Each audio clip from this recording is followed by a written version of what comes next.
Dear student, आज का हमारा टॉपिक है सप्लाई चेन मैनेजमेंट, आपूर्ति श्रृंखला प्रबंधन।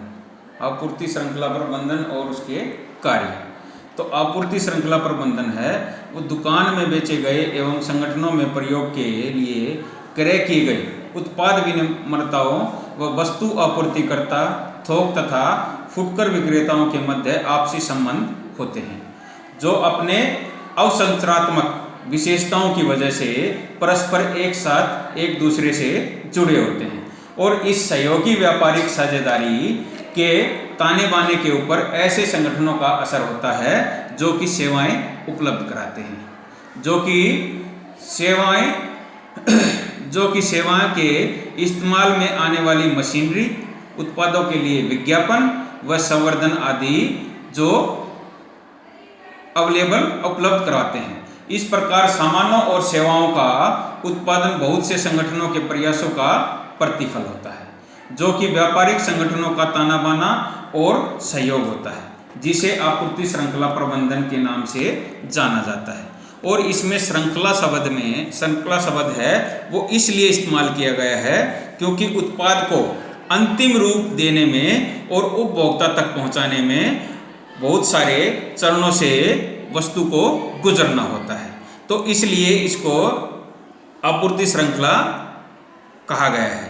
अब आता है कि प्रत्येक चरण में जो आपूर्ति श्रृंखला प्रबंधन है उसके प्रत्येक चरण में मूल्य की वृद्धि होती है।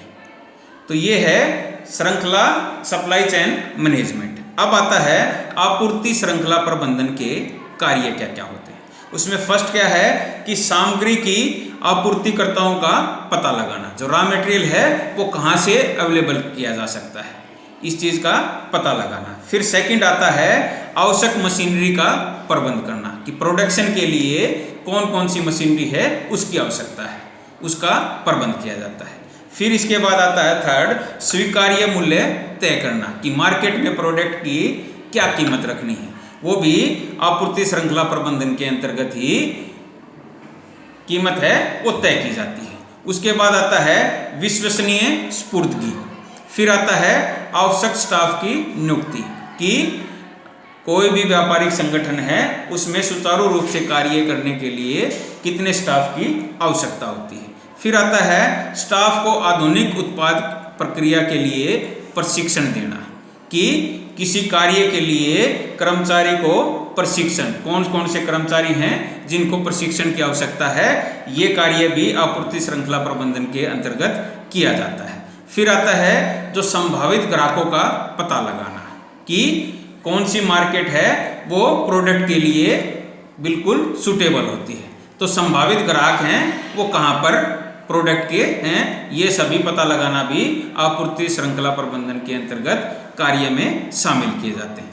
फिर आता है बिक्री वृद्धि संबंधी योजना बनाना और लास्ट में आता है बिक्री उपरांत सेवाओं का निर्धारण। ये सभी कार्य हैं वो आते हैं आपूर्ति श्रृंखला प्रबंधन के अंतर्गत। Thank you.